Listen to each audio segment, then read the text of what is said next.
নমস্কাৰ ফ্ৰেণ্ডসকল, অসম পুলিচৰ এটা গুৰুত্বপূৰ্ণ ভিডিঅ'লৈ আহিছোঁ। তো আপোনালোকে সকলোৱে যিসকলে ইণ্টাৰভিউ দিছে, যিসকলে ভিভা টেষ্ট দিছে, ৰিটেন টেষ্ট দিছে, তো এতিয়া অকল এটাই চিন্তা যে অসম পুলিচৰ ৰিজাল্ট কেতিয়া পাম আমি।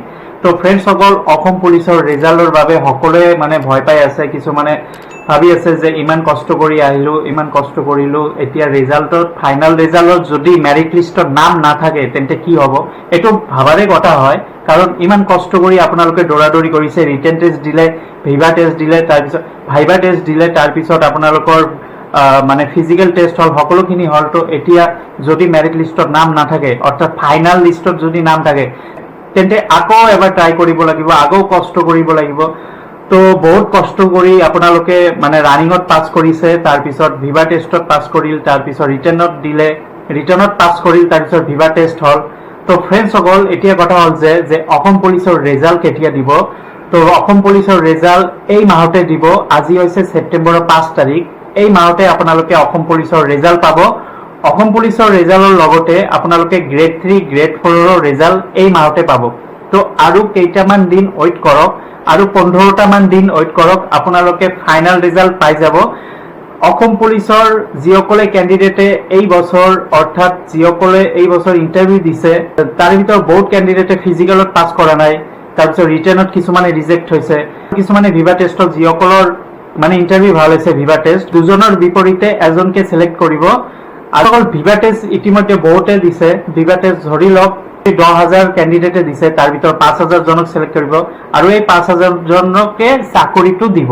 তো অৰ্থাৎ ভিভা টেষ্টত 2:1, দুটাৰ বিপৰীতে এজনকে চিলেক্ট কৰিব, আৰু সেইজনে হ'ব অসম পুলিচৰ চাকৰিৰ এপইণ্টমেণ্ট লেটাৰ পাব।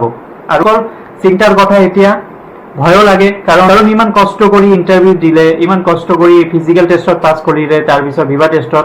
তো এতিয়া ভাগ্যত কি আছে, আপোনালোকে চেষ্টাটো কৰিলে, এতিয়া অকল কেইটামান দিনে আছে, কেইটামান দিনৰ বাবে ভগৱানক প্ৰে কৰক যাতে আপোনালোকে চাকৰিটো লাভ কৰিব পাৰে। যিসকলে ইণ্টাৰভিউ ভাল হৈছে সিহঁতে পাবই গেৰাণ্টি, আৰু যিসকলৰ ভাল হোৱা নাই সিহঁতে আকৌ এবাৰ পৰীক্ষা দিব লাগিব ইণ্টাৰভিউ, কাৰণ ইণ্টাৰভিউ আকৌ হ'ব 2026-ত। এইটো হৈছে ছেপ্টেম্বৰ মাহত, অক্টোবৰ মাহতে এপইণ্টমেণ্ট লেটাৰ পাব অসম পুলিচৰ। 10 তাৰিখত এপইণ্টমেণ্ট লেটাৰ পাই যাব, ছেপ্টেম্বৰত ফাইনেল ৰিজাল্ট পাব, আৰু নৱেম্বৰত আকৌ নতুন পোষ্ট আহি আছে অসম পুলিচৰ লগতে গ্ৰেড 3, গ্ৰেড 4ৰ পোষ্ট আহি আছে। তো বন্ধুসকল, আপোনালোকৰ সকলোৰে বাবে বেষ্ট অফ লাক থাকিল। সকলো কেণ্ডিডেটৰ বাবে যিসকলে অলৰেডি ভিভা টেষ্ট দি আহিছে সিহঁতক মই কৈছোঁ, মোৰ তৰফৰ পৰা বেষ্ট অফ লাক থাকিল, যাতে আপোনালোকে যিসকলে ইণ্টাৰভিউ ভাল হৈছে সিহঁতে যাতে চাকৰিটো লাভ কৰে অসম পুলিচৰ। আৰু গ্ৰেড 3, গ্ৰেড 4 কেণ্ডিডেটকো মই কৈছোঁ যে আপোনালোকৰ বেষ্ট অফ লাক থাকিল মোৰ তৰফৰ পৰা, যাতে আপোনালোকেও চাকৰিটো লাভ কৰে। যদি ইণ্টাৰভিউ ভাল হয় তেন্তে আপোনালোকে গেৰাণ্টি চাকৰি পাবই। নতুন নতুন ভেকেঞ্চি আহিব নৱেম্বৰ মাহতে। আমাৰ CM ছাৰে কোৱা মতে অসম পুলিচৰ নৱেম্বৰ মাহত আকৌ নতুন ভেৰাইটি পোষ্ট আহি আছে অসম পুলিচৰ লগতে। এইবাৰ ফৰেষ্ট ডিপাৰ্টমেণ্টৰো ভেকেঞ্চি ওলাব। তো আজিৰ পৰাই চেষ্টা কৰক, আজিৰ পৰাই ৰানিং কৰক, কাৰণ ৰিজাল্টত নাম আহিব নে নাহিব এইটো ভাবি লাভ নাই। যদি আহে আহিব তেতিয়া, আৰু যদি নাহে তো আজিৰ পৰাই আপোনালোকে প্ৰেক্টিচ কৰক।